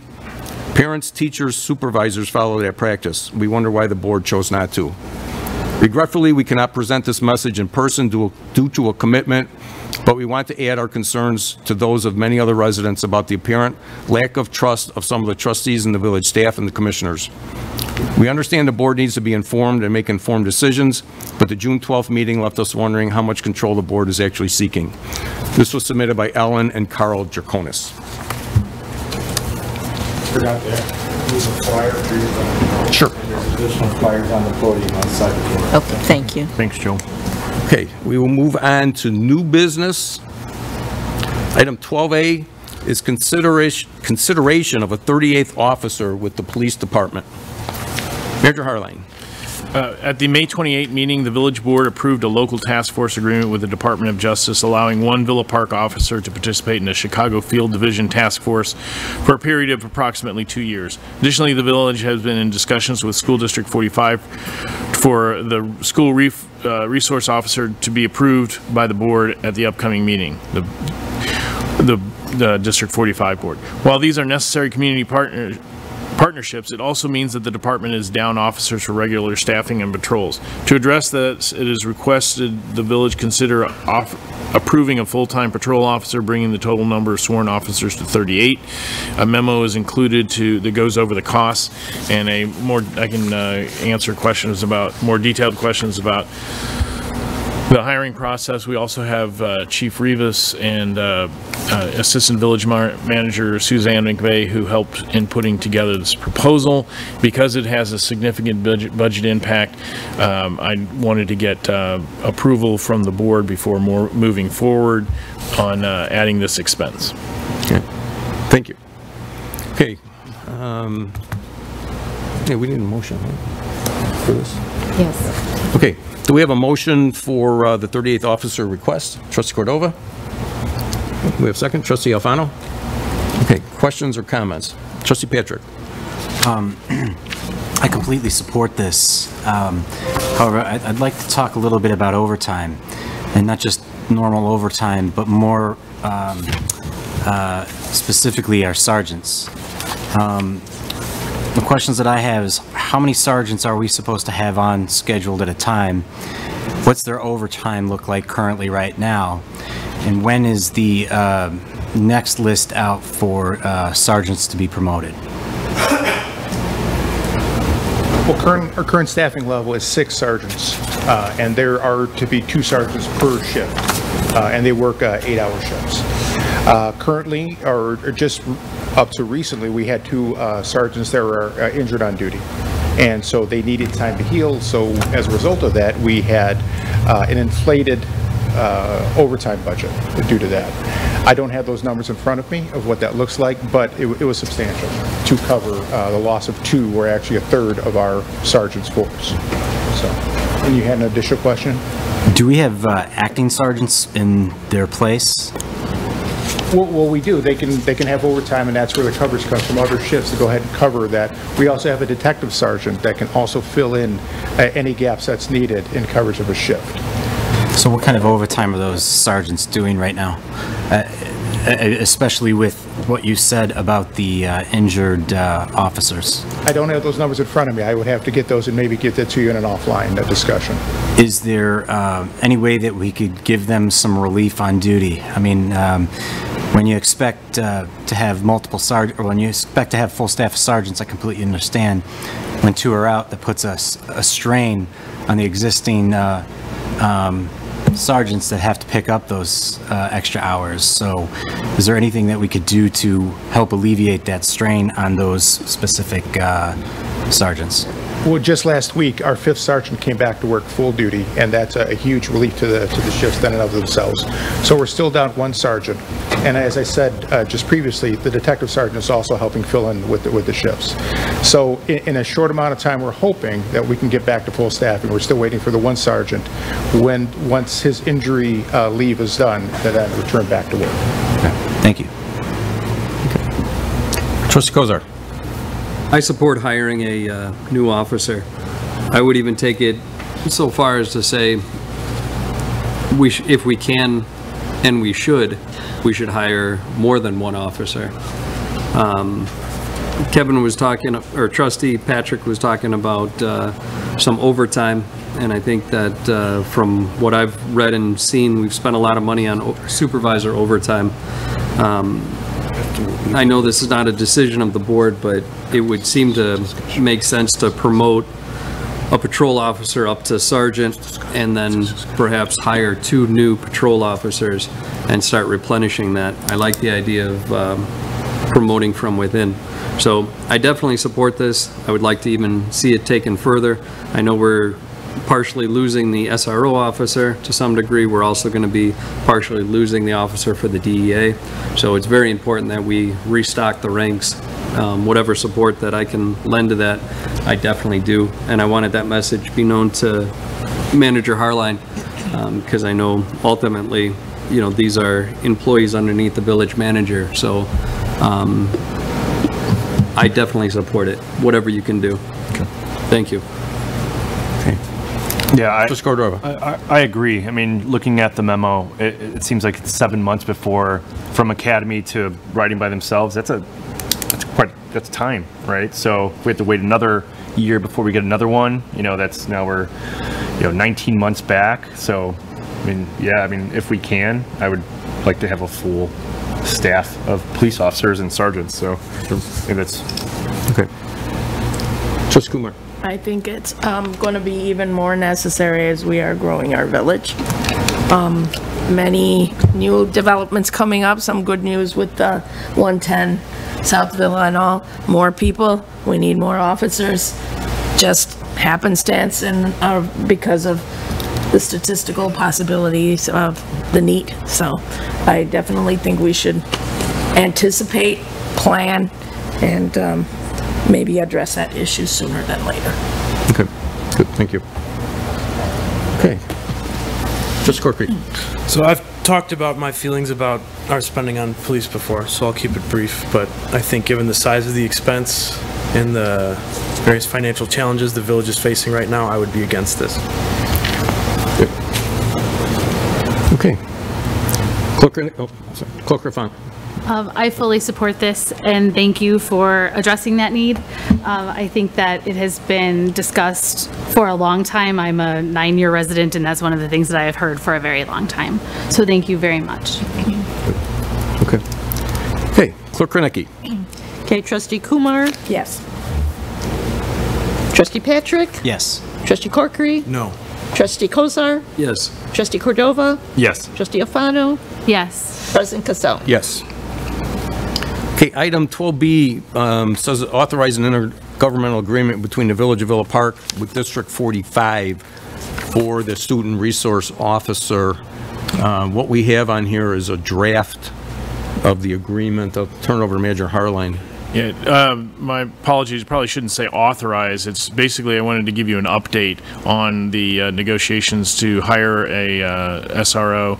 It was on the agenda at the last board of the District 45 board, and but they did give Dr. Palmisano direction to move forward. So this is the current latest draft that has been included on the SRO agreement. I'm going to speak briefly, but I would think Chief Rivas could speak with more passion and more depth. But we have a requested presence on a regular basis in the schools of District 45. And what our goal is to have a better relationship by having the same person there who's specifically trained in how to work with high school or junior high school and elementary kids. One of the goals, I think, is that when something goes wrong, that they will call a police officer when they need one, and to break down some of those barriers. And I understand Trustee Corkery's reticence about some of this, but having there are different types of policing, and I think this is one that can help make policing better in the long run. And before I start waxing poetic, I'll stop, because the air conditioning is also not keeping up with the room. So thank you, President Cassell. Trustee Kumar. I would just like to say it, as a perspective of a mother who's brought up children, seeing a familiar face that you're used to as an officer, especially at younger ages, is kind of important because there is a fear factor.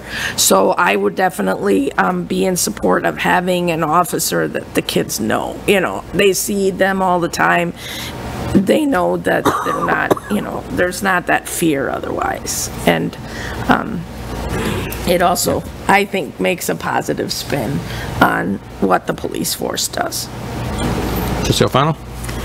As a parent in D45, I was also in attendance at some of those meetings where you spoke, and one of the questions that I had that I couldn't address there was about the DARE program, and I don't know if we have the DARE program. I know COVID kind of changed everything, and I know that in the district where I teach, that's kind of the first connection that students have with their SRO.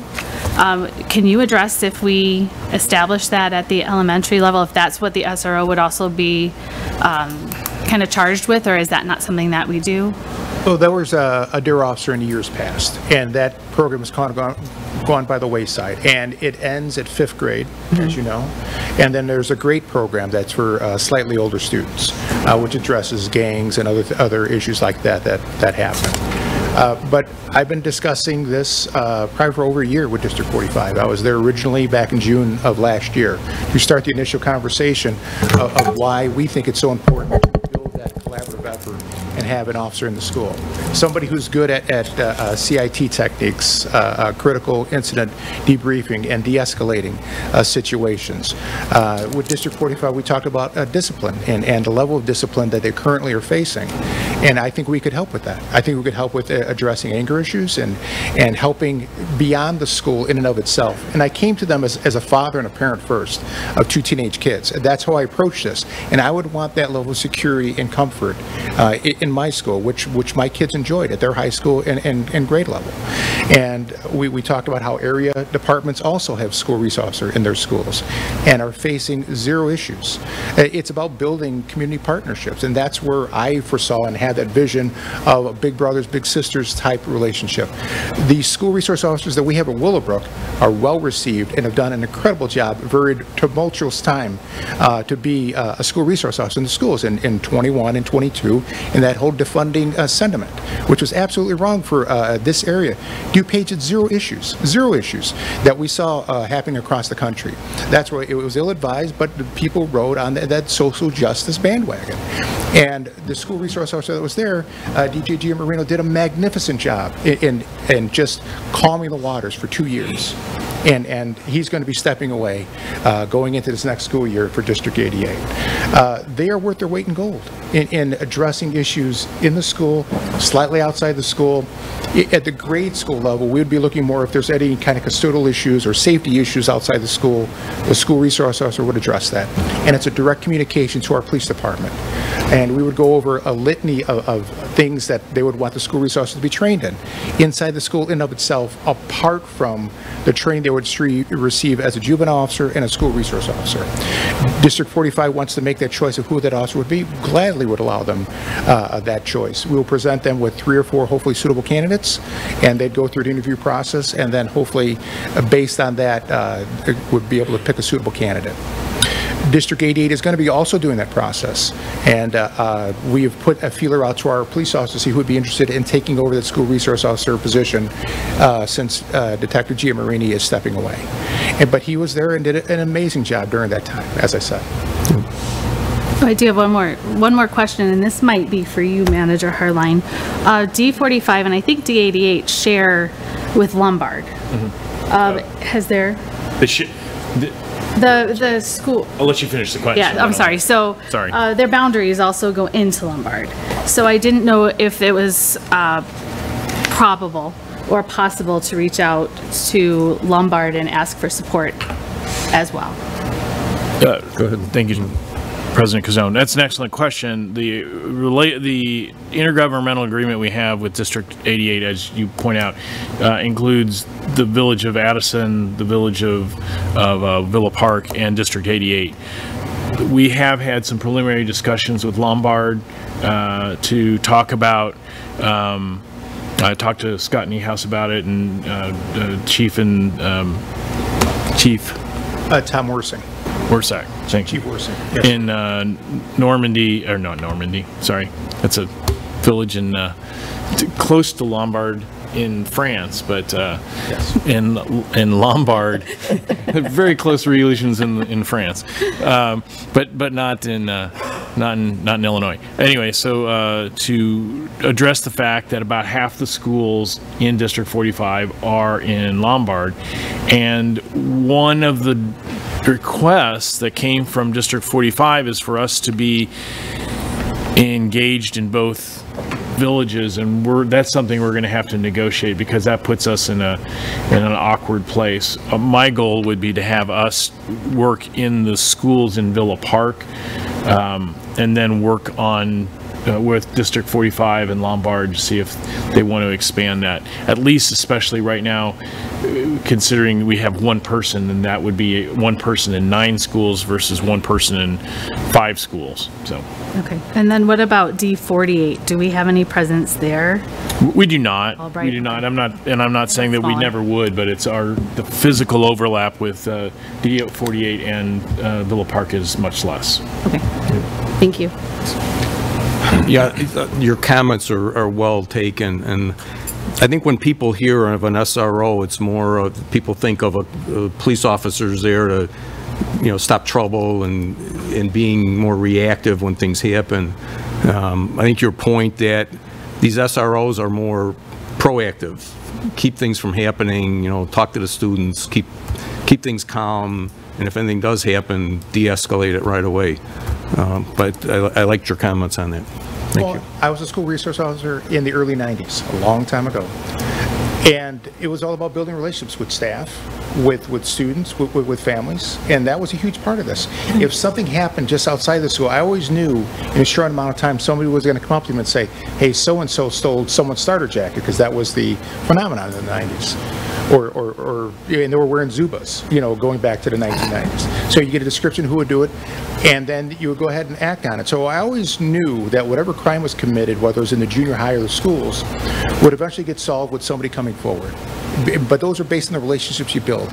It doesn't mean we're going to be heavy-handed and we're going to come down on somebody, because those are some of the discussions and some of the concerns of District 45 that our discipline through citations and bringing to court would be an issue. But for the older kids, one of the things, the alternatives we would have would be peer jury. For first offenders. If the situation was serious enough and there was, let's say, God forbid, a threat to the school, we would have to investigate fully and aggressively, and then also address this with the State's Attorney's Office. That is a non-negotiable. Any threat to a school, we have to review with the State's Attorney's Office. Any other questions or comments? Trustee Corkery. So there is a potential here for issuing citations to students for charging them with things? Is that something that could happen? No, I said that's off the board. That's off the board? That's something we've negotiated. I'm sorry. President Kazona, one of the things that District 45 wanted from us was that we wouldn't be doing citations of students unless they request it specifically in a certain situation, or in case if there's like a felonious activity, if somebody brings a weapon, if somebody is engaged, gets to the point where it looks like there's a threat or there's actual violence, at that point we would step in. But at the junior high school level, that's less likely, but we want to be there in case we would have the chance of us being in the right school at the right time is increased greatly by having an SRO. But that is an outlier case. We just those are the cases when we would step in and issue we would take action. But we have an agreement with District 45 that we will issue the SRO will issue no citations. If I may just add one other comment. That was an important part of the discussion in moving this forward, is what would the discipline look like? And we had said that at District 88, that school resource officer does not take any action independent of a collaborative effort with the administration, meaning school administrators, teachers would be involved in the decision-making process, whether it's going to be a citation issued or an arrest at that age, whatever may have happened there. And I said, it would be a collaborative effort as well in District 45, and there'd be no citations issued, but we have to figure out what to do if the situation is serious enough. We're going to have to review with the State's Attorney's Office. But no citations issued. We know that peer jury could be issued, or could be one of the things that we could offer to the students. And if there was ever going to be citations issued, there would be an age restriction, whether it's a 12 and above, 13 above, something like that. So, but we've discussed that. It's still off the table as far as I know. Yes? Trustee Alfano. Just to be clear, when you had mentioned those more serious threats, those would be referred to the state's attorney regardless if there was an SRO, correct? Correct. And as Manager Harline had mentioned, we're there a great deal, whether it's in the morning at the schools for traffic control or in the afternoon. But the calls for service that have given us great pause at both middle schools are threats that are worth one student to another or to staff or to the school in and of itself. And we've been there a considerable amount of time. And so an officer would go there to investigate those types of cases and would spend 2 to 3 hours with the student, with the family, with the staff to get to a point of resolution. And it takes a good deal amount of time. If you have somebody in the school who's familiar with the family aspect or familiar with the staff and all the inner workings of what's going on, I would think that process would sped up greatly. Okay. Just go to... So 2 questions. The first one, the SROs, they have body cams, right? Do they wear body cams? I don't know how that works with children. In the schools, there'd have to be an agreement, and when and where that would be used. If they're a victim or a witness, it can't be used. There's specific legislation, I'd have to double check about the camera use in and of itself. But our school resource at the high school, which kids are a little bit older, he does have it with him. So I would have to research that. I don't want to give you the wrong answer. Yeah, and you know, it's partnering with the school psychologist, you know, all those. So, yeah, pretty clear with that. Cool. Okay. Ms. Corky. What happens if there's a fight? Kids get break it up. You have to break it up? Yes, have to break it up and separate the participants. In the high school, it would be handled much differently. There would be citations issued, or they'd be sent to peer jury, or based on the situation. The scenarios that the school board had given us. You know, let's say the school resource officer is walking through the halls and should hear a threat or the term gun. You know, is the school resource officer going to have rabbit ears and just go in on that? And I said, well, we have to vet it. You have to ask, you know, well, what's the context of that conversation? Because many kids, as we know, are playing video games. We understand that. So we can't be going in with great earnest until we really know what the full story may be. And by having somebody there on staff in plain clothes, in full equipment, could put the staff and the students at ease once they get to know that person and that officer gets to know those families, those kids, and that staff. And the SRO would be armed, correct? Absolutely. They're also there for protection. And as a parent, I would desperately want that. Okay. Okay. Thanks, Chief. Okay, we'll go on to item 13A, unfinished business. It's maintenance and facility use agreement between the Village of Villa Park, School District 45, and the Villa Park Youth Baseball Association. Major Harling. This is also an update for the progress in negotiating facilities agreement between the village and the three parties, the village, baseball, the Youth Baseball Association of Villa Park, or the Villa Park Youth Baseball Association, and School District 45. This was not on the last agenda. We have a draft of, that we've reviewed between the attorneys for both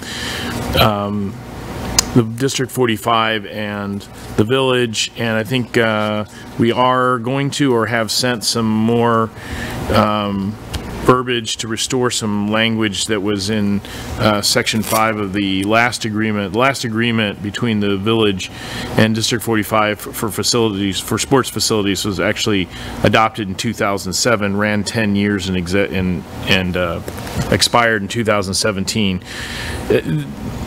For the most part, everything has worked smoothly, but you know, we do want to get a formal agreement in place for this year and next year, and then see how it goes, and then go from there. One of the key things that I think both Board of Trustees have mentioned and staff has mentioned is to make sure that while right now the school district is planning to change their model and not charge anybody, that any governmental nonprofit, the village is hopeful that we still get most favored nation status when it comes to some of that space, because we have youth programs that serve the kids that are in those schools as well. And that is, we haven't really run into any sticking points. It's just been a matter of just getting it through the process. So that's where we're at. I just wanted you, I know that it's been a while, and I wanted to let you know we're still working on it. Okay, thank you. Any questions or comments? Just Coomer. I'm just happy we're working on it. It's been a long time coming. It is a good thing to have a clear contract, just because otherwise it becomes a sticking point unnecessarily. Sure. Trustee Alfano. A question about the length of the contract through October 2024, with all of the timing that it is taking to get this far. Are we still considering keeping that as an end date for the contract? One of the reasons to bring this before the Board of Trustees is to get input on things that you'd like to see. And if you want to see it extended through the end of 2024, we could bring that to them. We don't want to keep, as we get closer to the signing the agreement, it'd be nice, we can't keep changing things, but we can bring that up. Sure, it just seems like it's been taking a really long time. Yeah. Trustee Kumar. Yeah, along that lines, I think if we've been running on the same contract since 2007, it doesn't make sense to only have a 1-year kind of contract cycle. I feel like a 2-year cycle would be still, okay to let this go, and it just comforts all the parties to know that things will stay consistent. So I do not know if that's a feasible option, but I think this is a very short-term contract. Oh, just adding on to that, unless there is a reason that our attorney thinks that that it should be shortened. No, the limitation, because this is not just an intergovernmental agreement, we're also contracting with the Villa Park Youth Baseball. There are certain limitations regarding the term amount, but the amount that you're talking about is not problematic. So if there is a desire to extend the term so that there is longer enforcement for this, or we can also have provisions that allow for automatic renewal unless termination to allow to comply with the restrictions in the municipal code, but then allow this agreement to continue in effect. I would support that. Manager Harlan, has District 45 mentioned anything about the length of the contract? They have not. Well, I haven't talked specifics about the contract. Melissa has, but when we began this process, there was also a concern of getting locked into something for a long term if the relationship did not continue to be good. So that was kind of the reason for not going for a long term up front, to sort of to see how well everything works out. And with that, that's part of the problem though is that youth baseball is part of this agreement, and there are some obligations for youth baseball that apply now that may not apply at a later time in a different baseball season. So that's why there was a specific term, because the amount that youth baseball was paying to contribute to the maintenance could change in future years. So thank you for that. Okay. Trustee Kumar. Is there a way to make it more automatic with that in there? Yes, we can put language in there that the fee that would be allocated would be renegotiated every year, but would continue, and something like that. It makes sense to have a contract that's running in this case with a possibility of termination based on certain, if they go defunct in certain places. But otherwise, it doesn't seem like a huge reason to renegotiate between 3 parties. Seems a bit of a time waste for all parties. Yeah, and I think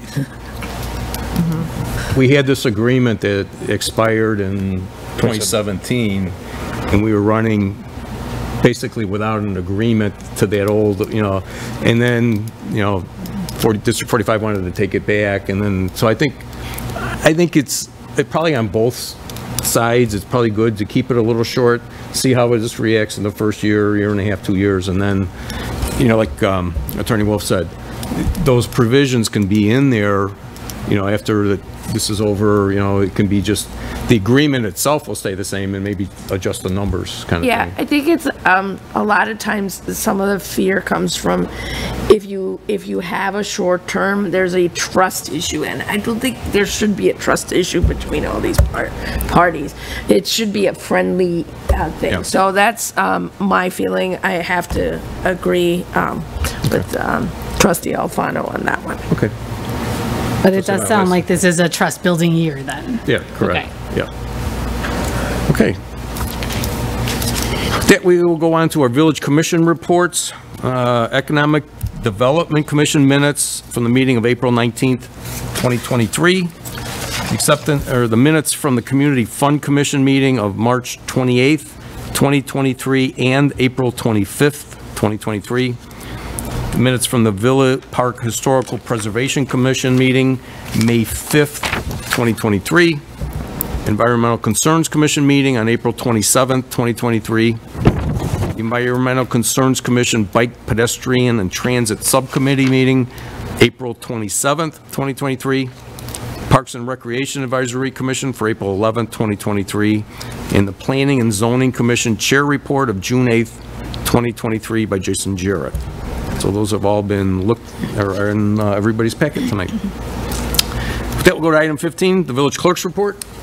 Just a quick word on behalf of the Kiwanis Club of Villa Park. The summer concerts begin July 5th, every Wednesday in July on the Prairie Path right by the gazebo. So it's every Wednesday in July. They start at 6:30, the concerts, and got some great programs, great music that they'll have. So just for the public, thank you. Thank you. Okay, we'll go down to Village Trustees Report. We will start on my right. Trustee Patrick. Thank you. Good evening, everybody. I have a few things. First of all, I would like to congratulate the Villa Park Astros on their recent championship win. A special thanks to their coach, John Dorhauer. It was a long season in which their very first game was called off in the second inning due to snow. And the last game that they played of the season, the championship game, temperatures broke the 90-degree mark.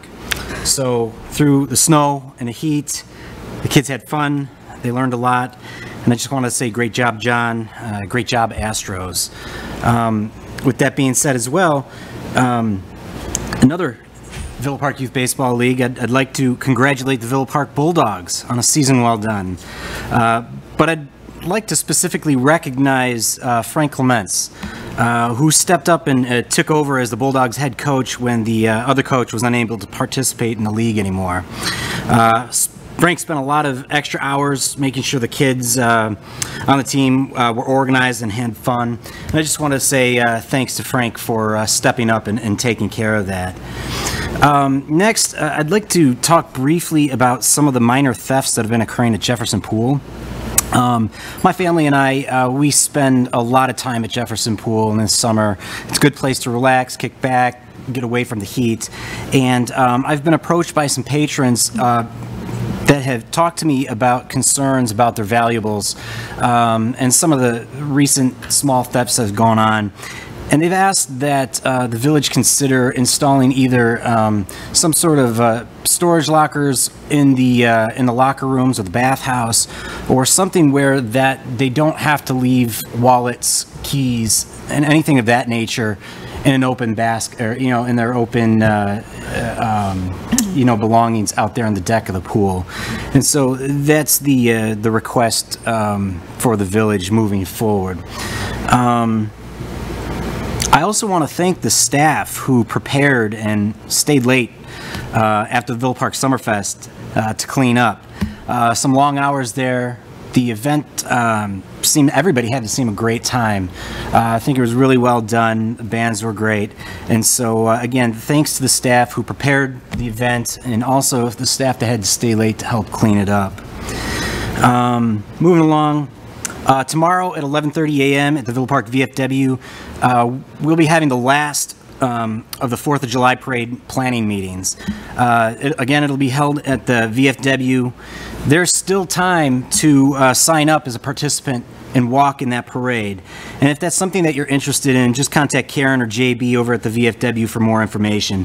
And just a reminder that this year the 4th of July Parade kicks off at 10 a.m.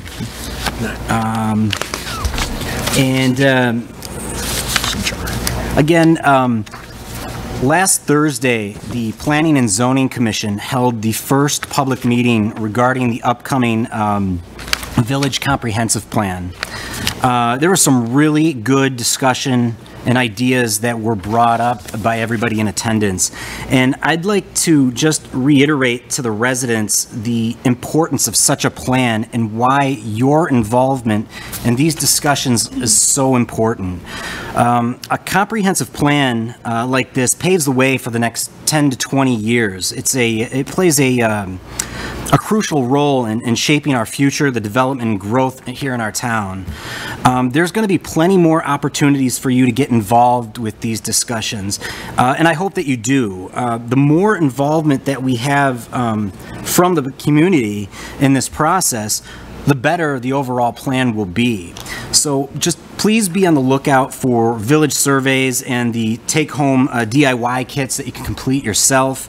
Again, this is very important that everybody in the village takes part in this process. And so I hope that you are part of it moving forward. And again, just keep your eyes out for the DIY kits that you can take home, as well as the surveys that are coming out. And lastly, as usual, thank you to our first responders. Always busy out there. We hear you, we see you. Thank you for being out there, coming to work every day and doing a great job keeping us safe at home. Thank you. Okay. Trustee Cordova. No, just a general thank you to all the staff up and down. That's it. Okay. Trustee Kozar. So one of the jobs of the trustee is to lend oversight. And when I get a copy of a letter by a resident and then it's read into the public record and it's not exactly the same letter that I received, it erodes some trust. When I vote on items to be continued on a date certain and then they're not put on the agenda, it erodes trust. When I see some people and organizations treated differently by our village staff and our president, it erodes trust.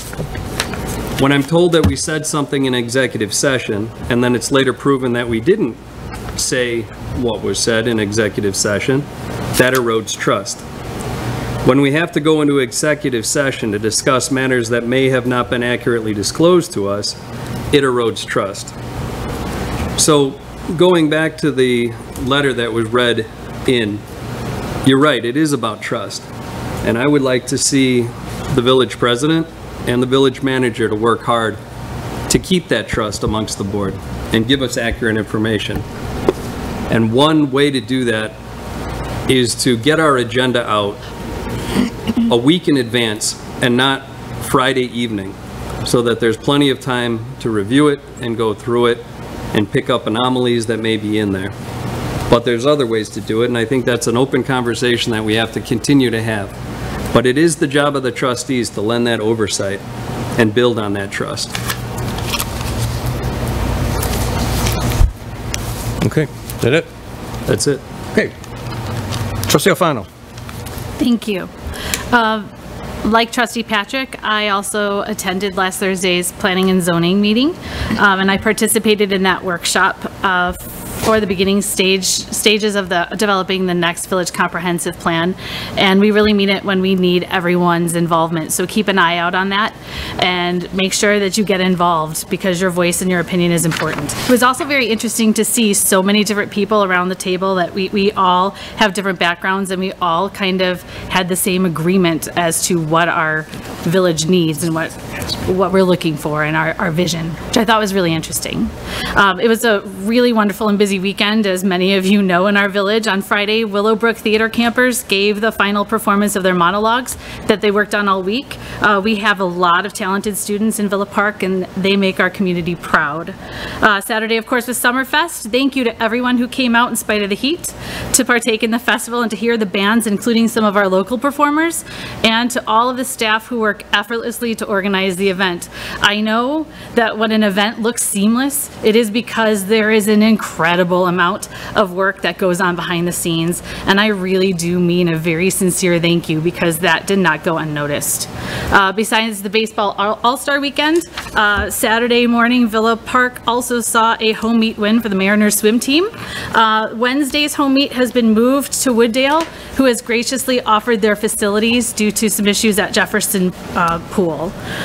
Thank you to Manager Harline for informing me and for the information regarding the DuPage Mayors and Managers Conference newly elected officer training that took place this past Saturday. I was able to attend this voluntary training, and I learned so much about how to serve Villa Park, and I made some connections with people in surrounding areas. It was really time well spent on a very busy weekend in Villa Park.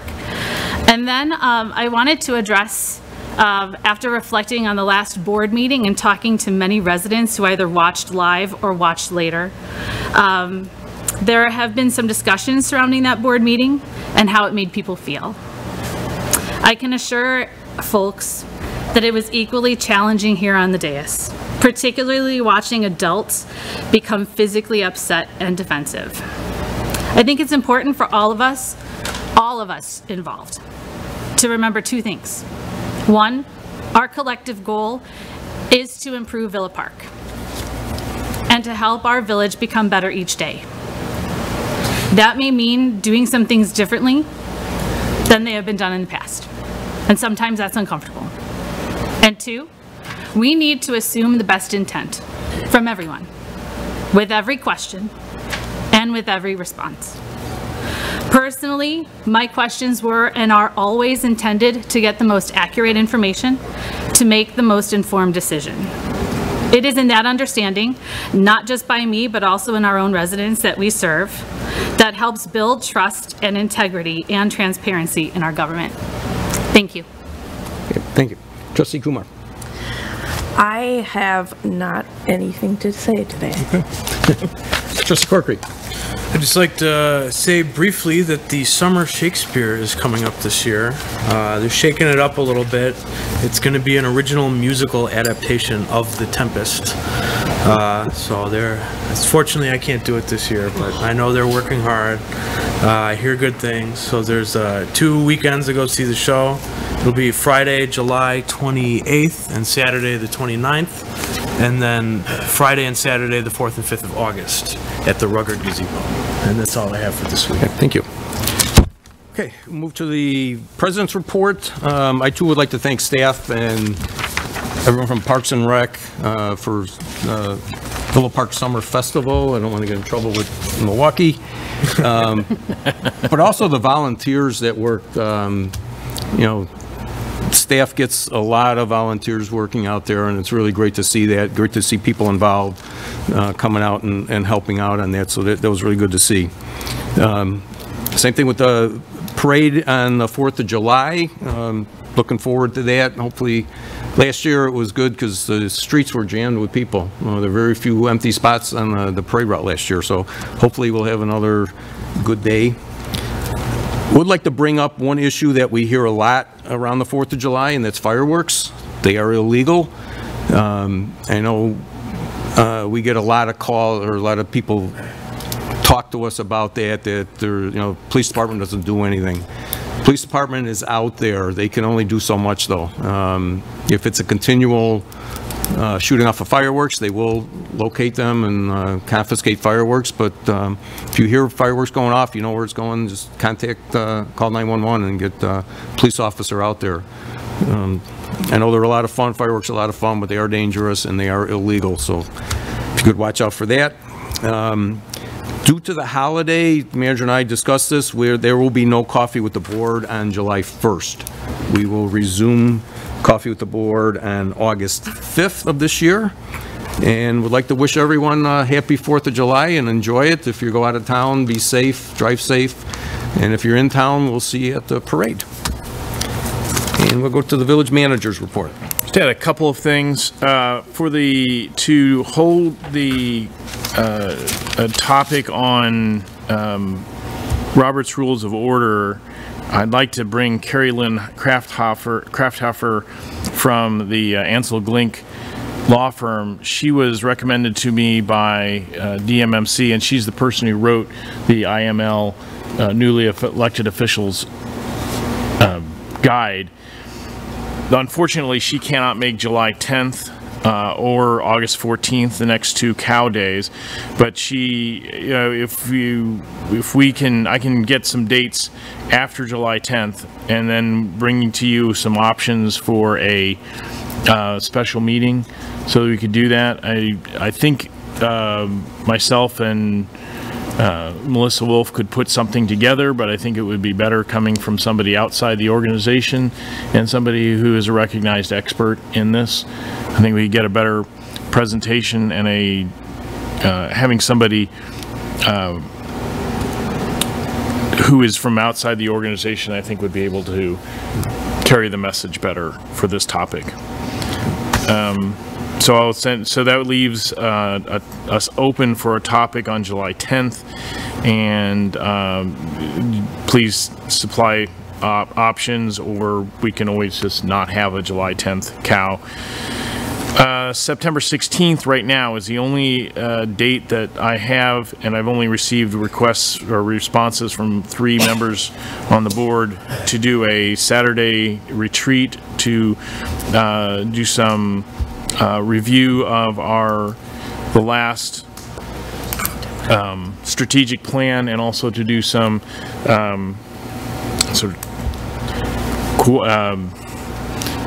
sort of a team building exercise to get a chance to talk about the budget as a group, and to also have a chance to meet in not just at the dais, but around a table and look at each other and share a meal or something like that. I think all those things would be valuable for us. But September 16th, let me know if that doesn't work, or we'll have to make some other arrangements. Finally, and this is a answer tonight or very soon, who wants to walk in the July 4th parade? 4 to 6 people would be ideal. Last year, I think it was just me and Trustee Kumar. President Kazone used some lame excuse about having a hip replacement a couple days before, so he wasn't able. You did ride and hand out candy that way. So just let me know. As Trustee Patrick pointed out, tomorrow's our last meeting. We're finalizing plans. Should be an excellent one. We also have been able to get some sponsors this year, and our hope is that we have raised more money than it will cost to run the parade this year. So next year, when we're doing our planning, we can look for more groups to bring in to make it even better and continue to grow this parade that the VFW have done such a good job, and of course, village staff in putting together. And I think it's an excellent event. One of the first things I did in the village of Villa Park. Enjoyed it immensely. So, thank you. Okay, move on to item 19, executive session. Pursuant to 5 ILCS 120/2C1 regarding the appointment, employment, compensation, discipline, performance, or dismissal of specific employees or legal counsel. Item C11 regarding litigation. When action against, affecting, or on behalf of the village has been filed and is pending before a court, or when the village finds that an action is probable or imminent.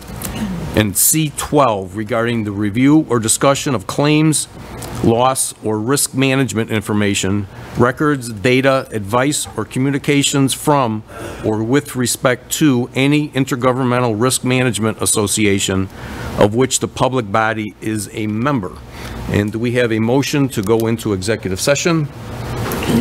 Trustee Kumar? I will. Second. Trustee Alfano? Second. Okay, Clerk Krönecki, please. Okay, Trustee Patrick? Yes. Trustee Kumar? Yes. Trustee Alfano? Yes. Trustee Cordova? Yes. Trustee Kozar? Yes. Trustee Corkery? Yes. President Kazone? Yes. And we will go into executive session. We will adjourn our regular meeting out of executive session, so we won't be back here. But everyone have a great 4th of July, and we will see you on July 10th.